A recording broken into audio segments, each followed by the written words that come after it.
माता पिता को वृद्धाश्रम छोड़ना बेटे को पड़ा भारी। कनाडा की ठंडी सुबह थी। अब बर्फ की हल्की चादर सड़कों और घरों की छतों पर जमी हुई थी। लेकिन उस ठंड से भी ज्यादा ठंडक एक दिल में उतर चुकी थी। हरिओम त्रिवेदी और उनकी पत्नी सरोज त्रिवेदी, जो कभी भारत के एक छोटे से शहर में अपने बेटे अंशुल के साथ हंसी खुशी रहते थे, आज उसी बेटे के फैसले की वजह से एक ओल्ड एज होम के छोटे से कमरे में चुपचाप बैठे थे। आंखों में आंसू थे, लेकिन आवाज में खामोशी थी। कुछ साल पहले तक अंशुल उनके लिए गर्व का कारण था। पढ़ाई में तेज, सपनों में बड़ा और दिल से अपने माता पिता से जुड़ा हुआ। जब उसे कनाडा में नौकरी का ऑफर मिला तो पूरे मोहल्ले में मिठाई बटी थी।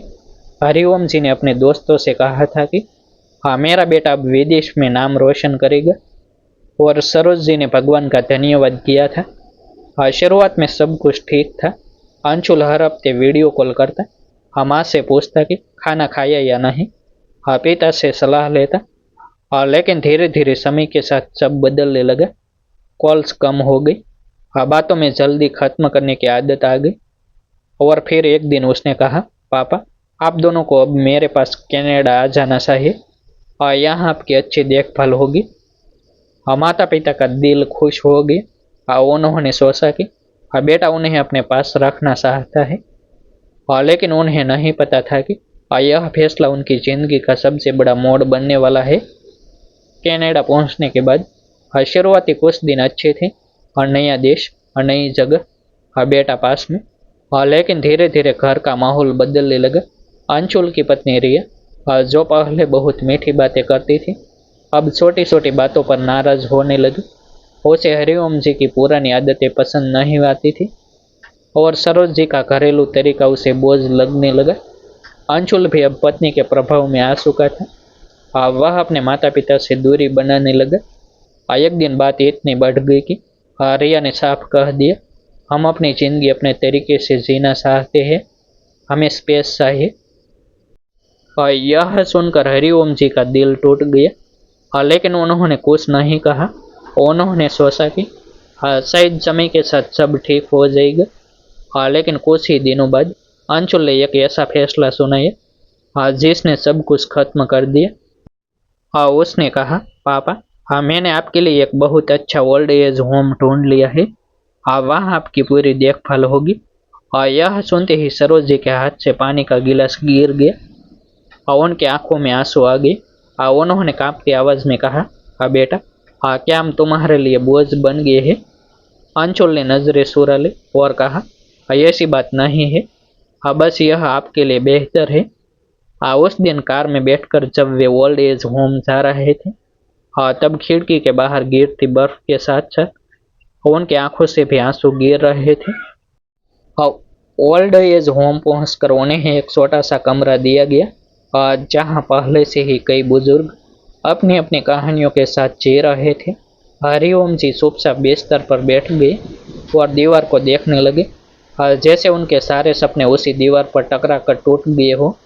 सरोज जी ने धीरे से कहा, हमने अपने बेटे को इतना बड़ा बनाया, क्या इसी दिन के लिए?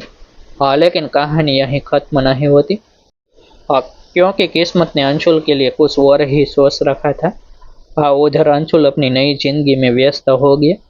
पार्टी, दोस्तों और काम में उसने अपने माता पिता को लगभग भुला दिया। लेकिन एक दिन अचानक उसे एक कॉल आया, जिसने उसकी दुनिया हिला दी।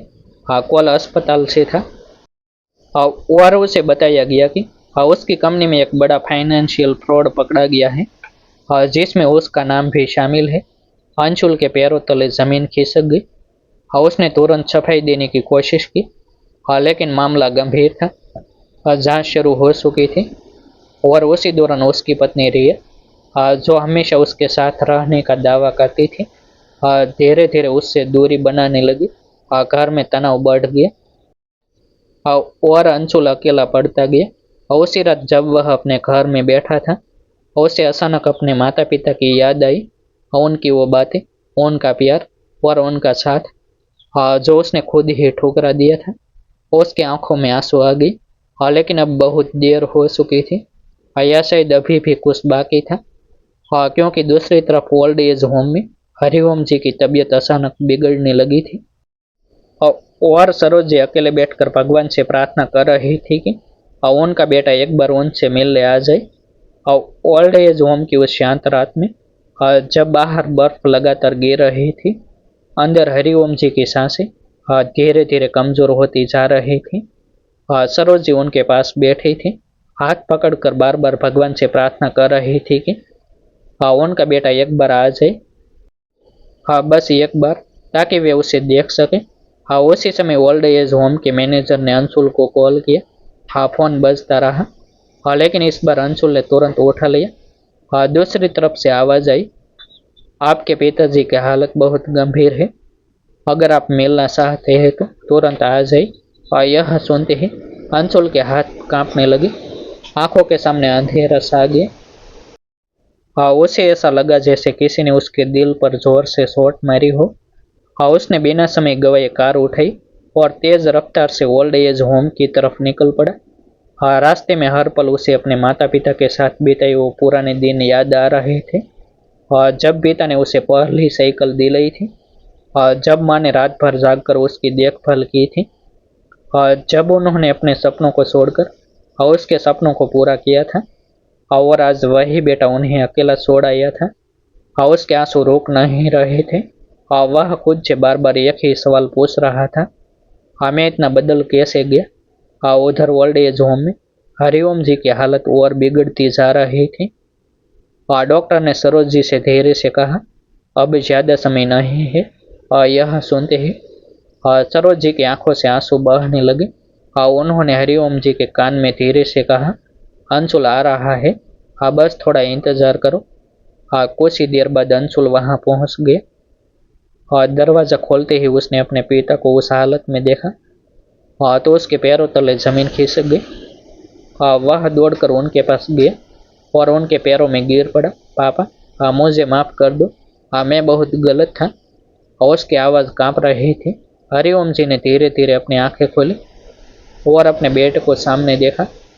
उनके चेहरे पर हल्की सी मुस्कान आई।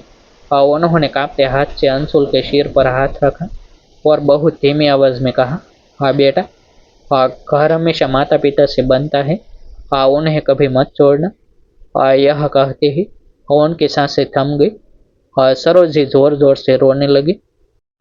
और अंशुल वहीं जमीन पर बैठकर फूट फूट कर रोने लगा। उस एक पल ने उसकी पूरी जिंदगी बदल दी। उसने समझ लिया कि उसने जो खोया है वह कभी वापस नहीं आ सकता। अंतिम संस्कार के बाद अंशुल पूरी तरह टूट चुका था। उसी दौरान उसे एक और बड़ा झटका लगा।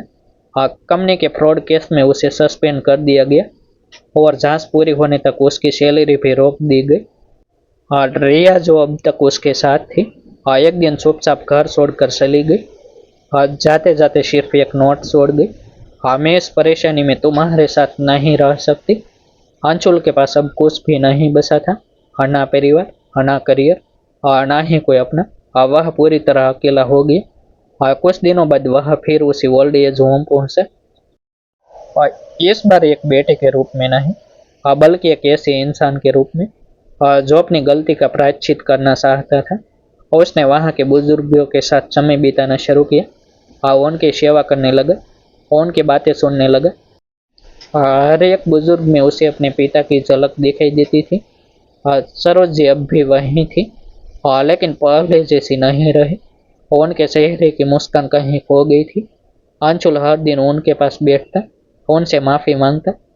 धीरे धीरे सरोज जी का दिल पिघलने लगा। एक दिन उन्होंने अंशुल के सिर पर हाथ रखकर कहा, गलती हर इंसान से होती है, लेकिन जो उसे समझ ले वही सच्चा इंसान होता है। यह सुनकर अंशुल की आंखों में आंसू आ गए। उसने फैसला किया कि अब वह अपनी मां को कभी अकेला नहीं छोड़ेगा।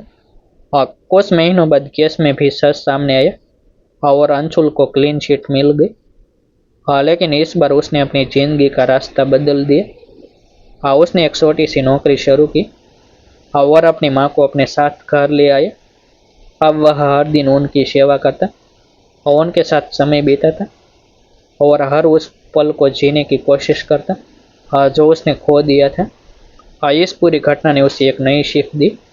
कि विदेश की चमक दमक के पीछे भागते भागते अगर इंसान अपने रिश्तों को खो दे तो वह सबसे बड़ी हार होती है।